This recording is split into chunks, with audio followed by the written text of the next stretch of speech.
할렐루야. 잘들 나오셨습니다. 오늘도 큰 은혜 주실 줄 믿습니다. 서로 인사할까요? 잘 나오셨습니다. 잘 나오셨습니다.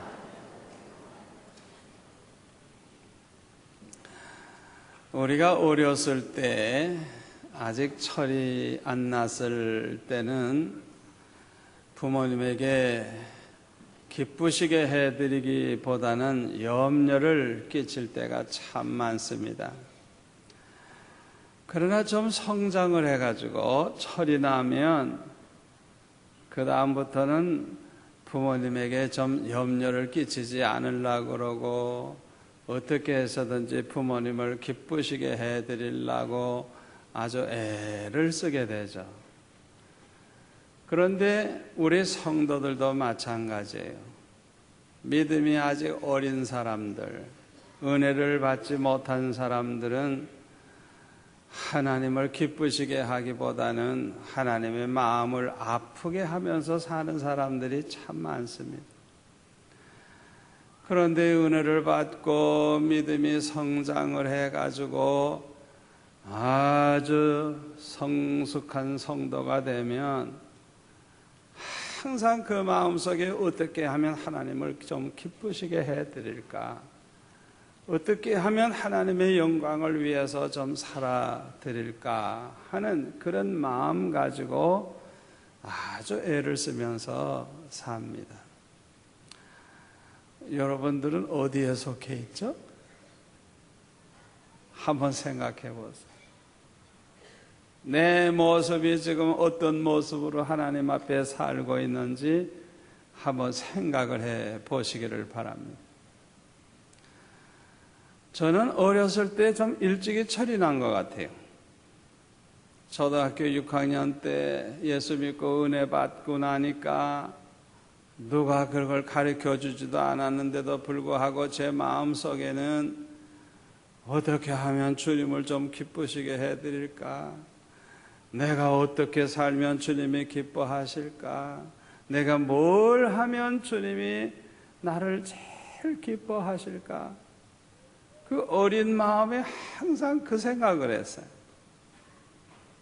그래서 많은 영혼을 전도해서 구원하면 하나님이 기뻐하시겠다고 생각을 하고 열심히 전도를 하고 또 그렇게 전도를 해서 교회에 데리고 나가면 내 안에 계신 성령께서 얼마나 기뻐하시는지 그 기쁨이 내 기쁨이 돼가지고 얼마나 기쁘고 얼마나 행복한지 제가 지금 생각해봐도 그 어렸을 때의 저의 그 사는 그때의 그 모습을 생각하면 그냥 하루하루가 그냥 천국과 같은 삶을 살았어요.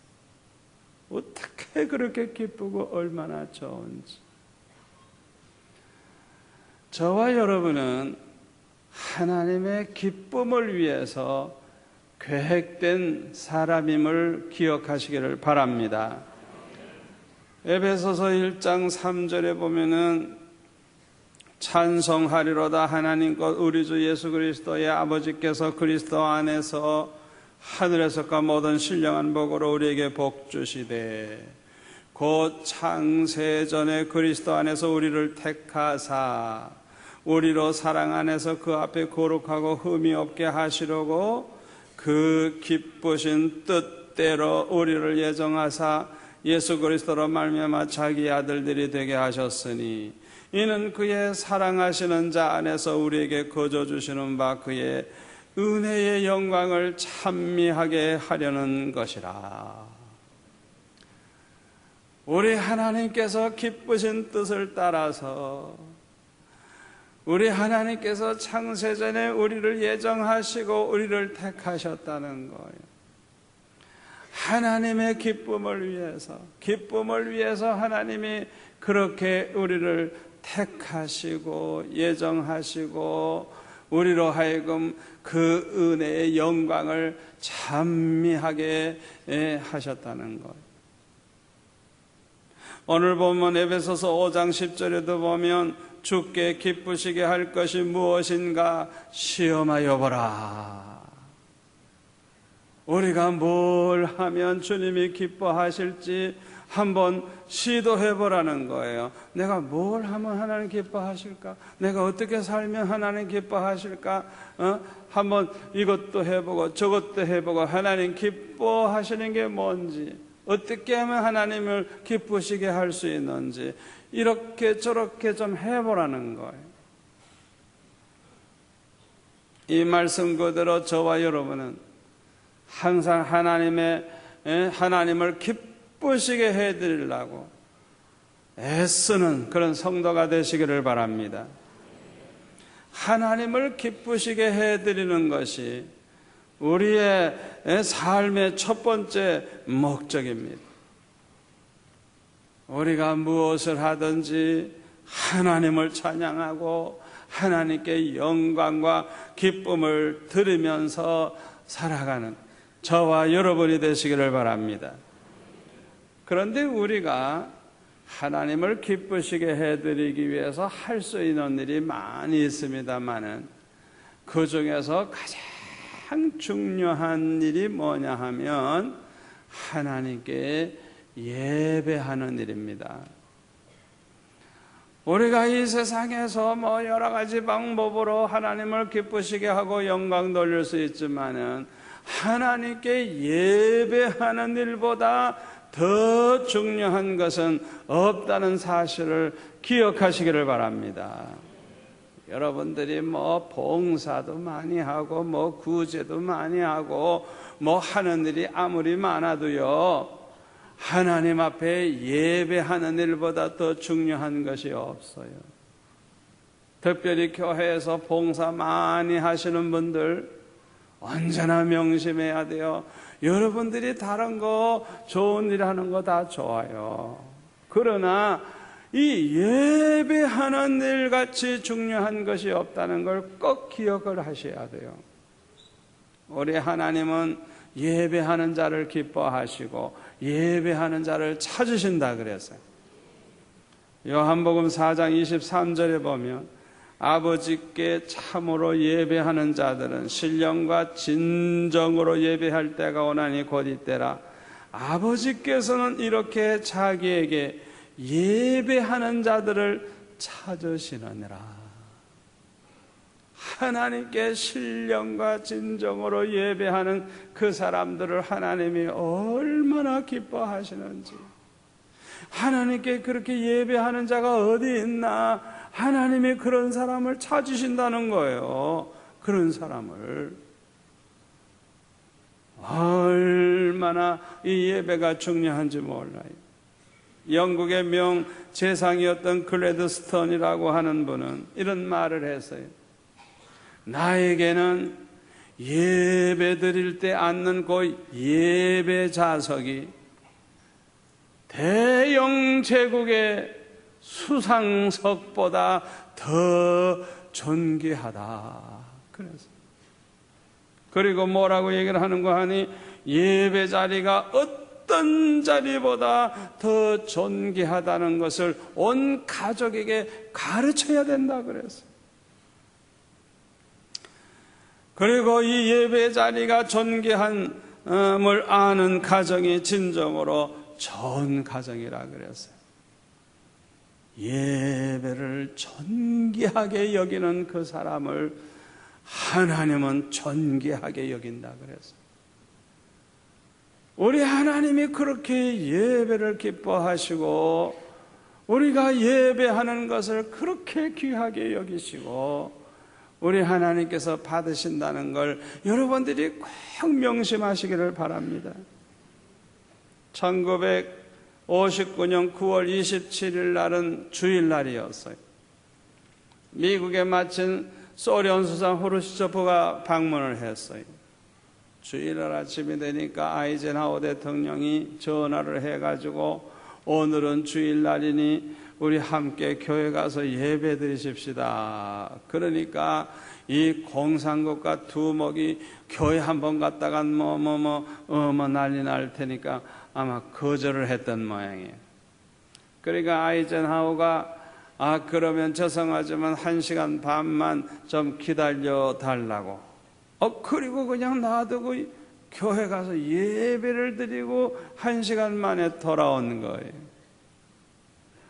돌아와가지고 후르시초프에게 말을 하기를 1시간 반 동안 뭘 하셨습니까?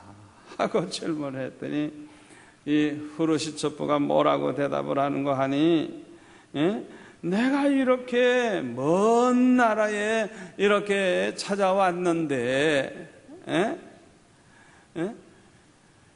나를 놔두고 교회에 간 이 아이젠하워가 뭐라고 핑계를 댈까? 그거 생각했다고.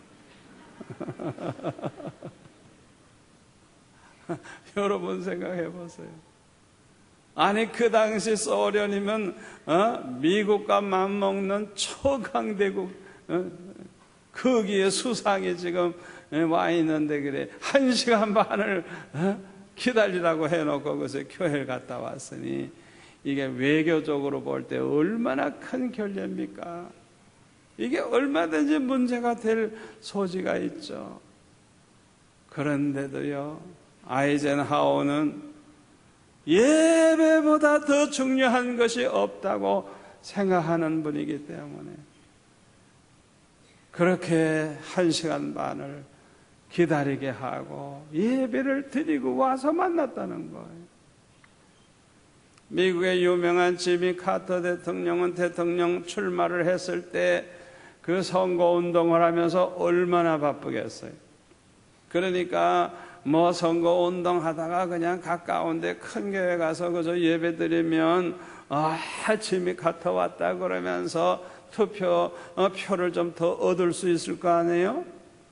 그런데요, 그렇게 바쁘고 피곤한 시간에도 꼭 비행기 타고 자기 고향 교회에 가가지고 그 조그만 교회에 가서 예배를 드렸대요. 23년 동안 교회 결석한 일이 없었대요. 한 20명 정도 자기가 맡아서 성경 공부 이렇게 가르치는 게 있는데 그걸 가서 가르치고 그리고 예배를 드렸대요. 대통령 선거운동 하면서도 교회 봉사를 그렇게 한 거예요. 그 당시에 한 70명의 신문 기자들이 이 지미 카터를 따라다녔는데 그들에게 하는 얘기가 여러분들이 이렇게 와주셔서 감사합니다. 그러나 다음 주일부터는 각자 교회 가세요. 그렇게 얘기를 했대요. 아무리 바빠도 하나님 앞에 예배하는 시간보다 더 소중한 시간은 없다고 생각하기 때문에 대통령이 됐어도 아무리 바빠도 예배 시간을 빠지지 아니하고 그렇게 하나님 앞에 예배를 드렸다고 하는 것입니다. 우리가 평소에 어떻게 하나님께 예배하고 있느냐 하는 것은 매우 중요합니다. 여러분이 지금 예배를 드리고 있는데요, 여러분들이 지금 어떤 마음의 자세를 가지고 예배하고 있느냐가 중요한 거예요. 어떤 마음가짐으로, 어떤 태도로 하나님 앞에 예배하고 있느냐가 너무너무 중요합니다. 그 사람의 마음가짐, 그 사람의 자세, 이 예배하는 자세가 곧 그 사람의 믿음의 상태를 보여주는 것입니다. 우리가 하나님 앞에 예배할 때 보면 적어도 4가지를 드려야만 예배가 이루어져요. 첫째가 뭐냐? 시간을 드려야 돼. 시간을 구별해 드리지 않으면 예배를 어떻게 드려요? 다 바쁘고 할 일이 많지만은 만사를 제쳐놓고 이렇게 하나님 앞에 예배하기 위해서 이 시간을 드리지 않습니까? 시간을 드리지 않으면 우리가 예배를 드릴 수가 없어요.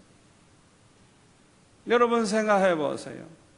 우리가 평생 살면서 하나님 앞에 예배하는 시간보다 더 귀한 시간이 어디 있겠어요? 이 세상에서 무슨 일을 한들 하나님 앞에 예배하는 시간보다 더 귀한 시간이 어디 있겠어요? 저와 여러분이 평생 살아가는데 하나님 앞에 예배하는 일에 얼마만큼이나 시간을 들이고 있는가, 우리 한번 좀 생각해 봐야 돼요. 두 번째로 우리가 예배하게 되면 우리의 몸을 드려야 돼요. 이 몸뚱아리가 이렇게 나와서 우리가 찬양도 하고 기도도 하고 말씀도 듣고 이 모든 예배에 우리가 함께 하지 않습니까? 그리고 세 번째로는 뭘 드립니까? 물질을 드려요. 하나님 앞에 11조를 드리고 감사 예물을 드리고 성교비를 드리고 하나님을 위해서 드려요. 우리가 가지고 있는 물질을 우리가 여러 가지로 사용합니다마는 하나님을 위해서 드리는 그 물질보다 더 귀하고 더 가치 있는 물질이 어디 있습니까? 이 세상 어디에다가 그 물질을 쓴다 한들 하나님을 위해서 드리는 것보다 더 귀한 물질이 어디 있겠어요? 네 번째로 드리는 게 있어요. 그게 뭐냐? 마음입니다. 마음. 우리가 얼마나 기쁨으로 예배하느냐, 얼마나 정성으로 예배하느냐, 얼마나 신령과 진정으로 하나님을 기쁘시게 해드리는 마음으로 예배를 하고 있느냐, 어떤 마음을 주 앞에 드리느냐, 이것이 얼마나 중요한지 몰라요. 우리 교회는 참 간증할 만한 좋은 성도들이 참 많아요. 그래서 저는 누굴 만나든지 어딜 가든지 우리 교회 자랑 많이 합니다. 오늘 아침에도 보니까 제가 새벽 예배 마치고 저는 이 강단역에 와서 저는 항상 기도합니다. 그 아침에 그 캄캄할 때 이렇게 올라와 보면요, 그 이른 새벽인데도 보면은 뒤에도 몇 분, 안에도 들어와 보면 몇 분이 일찍이 나와가지고 이 예배를 위해서 준비를 하고 있어요. 어떤 분은 주보를 잘 정리를 해서 오시는 분들 주보를 하나씩 가져갈 수 있도록 정리하고, 어떤 분은 이 찬양대 정리하고 의자 정리하고 이렇게 다 정리하고 계시고, 이 예배를 위해서 다 정성껏 준비하는 분들이 있어요. 그분들이 월급 받고 그거 하는 거 아니에요. 다 자원해서 하는 거예요. 제가 그분들을 볼 때, 저분들은 믿음의 비밀이 있는 사람들이다. 어떻게 저렇게 새벽같이 나와서 예배를 위해서 어떻게 저렇게 정성을 다해서 준비할꼬. 아마 그분들은 특별히 받은 은혜가 있을 것이고 간증거리가 분명히 있을 거예요. 분명히 있을 거예요. 어떤 분들은 토요일 날 나와가지고 이 주일날 예배를 좀 깨끗한 예배당에서 예배를 잘 드리도록 나와서 청소를 합니다. 이 건물이 얼마나 커요. 그러니 나와서 청소를 하는 거예요. 우리 하나님이 얼마나 기뻐하시겠어요. 혹시 여러분 중에 일주일에 딱 한 번 겨우 이 자리에 나와서 예배 드리는 분 계십니까? 그것도 밤낮 지각이나 하고. 오늘부터는 여러분의 삶의 자세가 달라지기를 바랍니다. 오늘 이 설교를 들은 오늘 이후부터는 하나님 앞에 정말 하나님이 기뻐하시는 온전한 예배를 드릴 수 있기를 축원합니다.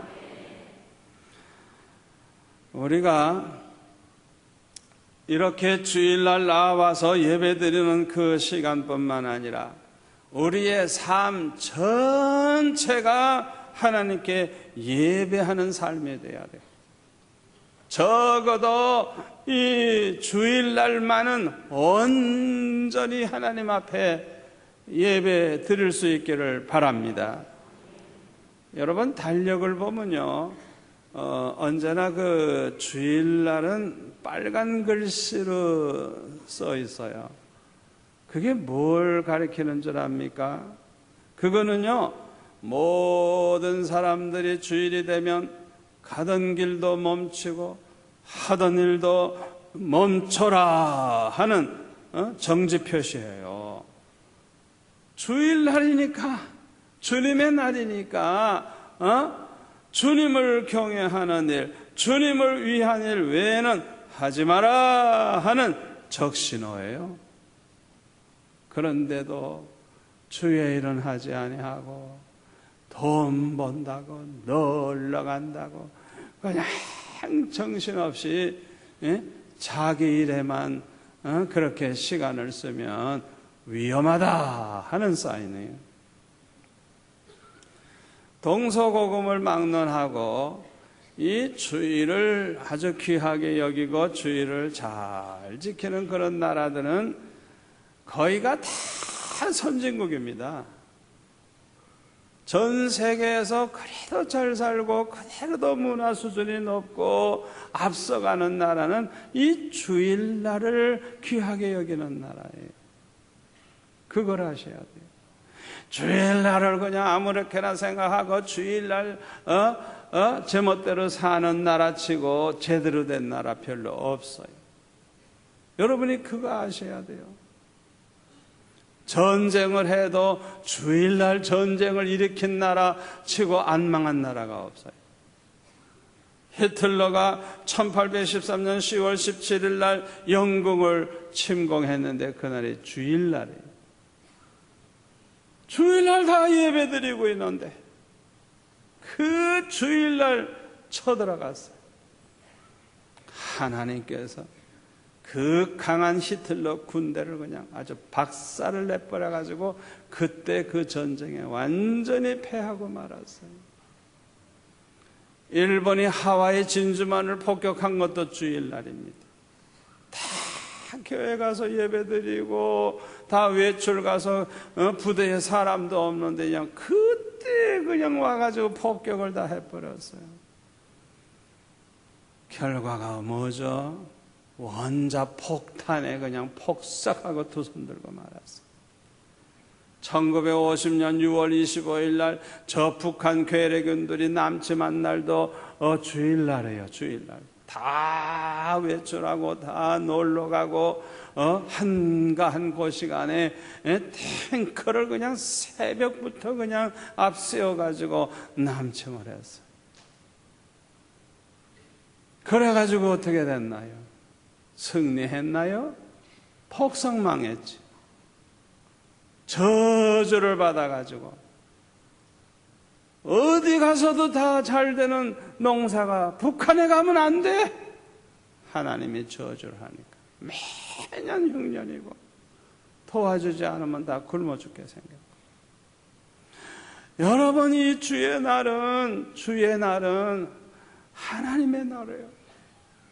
하나님 앞에 온전히 정성 다해 예배드려서 하나님을 기쁘시게 해드리시기를 바랍니다.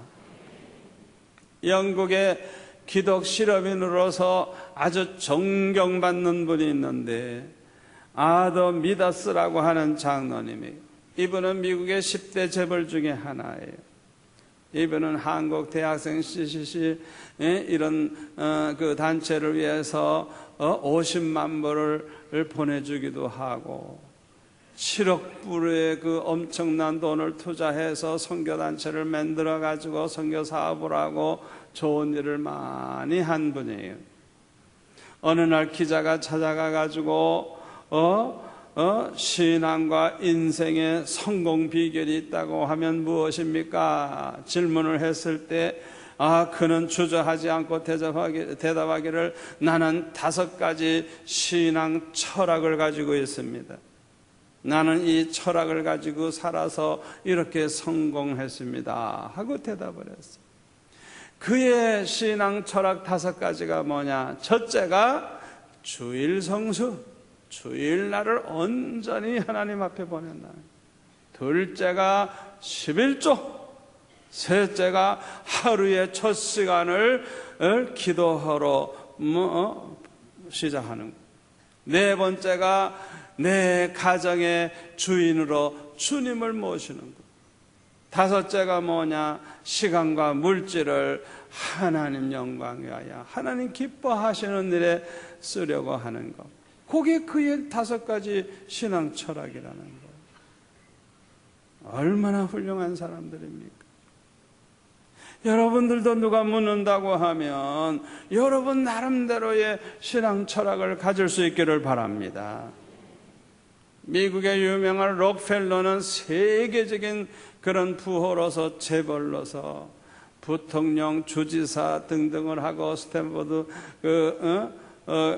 스탠다드 석유 회사를 설립하고 그래서 그가 76세 때 어느 기자가 질문을 했어요. 당신이 세계 최고의 부자로 성공하게 된 비결이 뭡니까?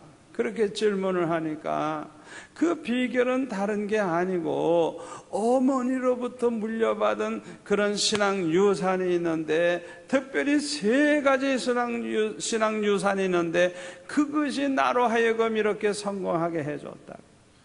그러면서 소개하기를, 첫 번째 신앙의 유산이 뭐냐? 그것은 철저하게 11조 생활을 한다는 거예요. 6살 때 어머니가 20센트를 용돈으로 줬을 때 거기에서 2센트를 떼가지고 11조를 하면서 평생 11조 생활을 하는데, 재벌이 돼가지고 회사가 그냥 수십 개나 되고 수입이 얼마나 많아요. 그 11조만 계산하려고 그래도 엄청나잖아요.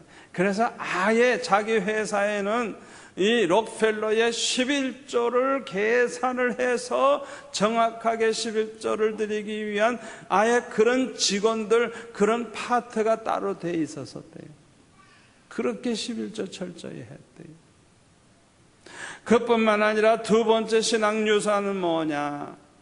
그 어머니가 말씀하시기를, 너는 언제나 교회 가면 맨 앞자리에 앉아서 예배를 드려라. 그래서 이 록펠러는 언제나 적어도 40분 전에 교회 갔대요. 그래서 언제나 맨 앞자리에서 예배 드렸대요. 세 번째 신앙 유산이 뭐냐? 네가 교회에 나아가서 어떤 직분을 맡든지 뭘 시키든지 그대로 다 순종을 해라. 그리고 주의 종들, 목사님, 전도사님들 절대 마음 아프게 하지 마라. 그게 세 번째 신앙 유산이에요. 자기는 평생 그 말씀대로 살다가 보니까 그렇게 축복을 받았다는 거. 여러분, 이 록펠러가 재단을 세워가지고 얼마나 좋은 일을 많이 했는 줄 알아요. 그가 세운 대학교만 해도 24개, 그가 지어바친 성전수가 4,928개나 성전을 지어바쳤어요. 우리가 평생 하나의 성전만 지어바쳐도 대단한데 4,928개의 성전을 지어바쳤으니 이야, 대단하지 않습니까? 하나님을 기쁘시게 해드리면서 살다가 보니까 그냥 그렇게 된 거예요. 그냥 하나님이 축복하시니까 더 많이 할 수 있었던 거예요. 저와 여러분이 기억해야 될 것이 있습니다. 그것이 뭐냐 하면, 우리가 이렇게 주일날 예배 드리는 것만이 예배인 줄로 알아서는 안 된다고 하는 것입니다. 이 주일날뿐만 아니라 평소에도 우리의 삶이 하나님께 드리는 예배임을 아시고 항상 하나님을 기쁘시게 해드리면서 살 수 있기를 바랍니다. 골로새서 3장 23절에 보면 무엇을 하든지 마음을 다하여 주께 하듯 하고 사람에게 하듯 하지 말라 그랬어요. 우리가 무엇을 하든지 주님을 기쁘시게 해드리려고 하는 그런 마음으로, 그런 자세로 하라는 거예요. 예배를 드려도 어떻게 하면 주님을 기쁘시게 해드리는 예배를 드릴고, 찬양을 해도 어떻게 하면 하나님을 기쁘시게 해드리는 찬양을 좀 할고, 봉사를 해도 헌금을 해도 어떻게 하면 하나님을 기쁘시게 해드리는 헌금을 좀 할고, 안내를 해도, 차량 안내를 해도, 교회 청소를 해도, 사업을 해도, 음식을 만들어도, 무슨 일을 해도 어떻게 하면 주님을 기쁘시게 해드릴까, 그런 마음을 가지고 우리가 한다고 하면 우리가 이 땅에 사는 동안 무엇을 하든지 하나님의 기쁨이 되는 그런 성도가 될 줄로 믿습니다. 기도하겠습니다. 아버지 하나님, 감사합니다. 오늘 주신 말씀이 우리 성도들에게 축복이 될 줄로 믿습니다. 오늘 이 말씀을 들은 이후부터는 우리의 삶이 달라지게 하여 주옵소서. 그동안 잘못 살아온 거 용서하여 주옵시고, 이제는 무엇을 하든지 하나님의 기쁨이 되는 우리 성도들 다 되게 하여 주옵소서. 예수님의 이름으로 기도하옵나이다. 아멘.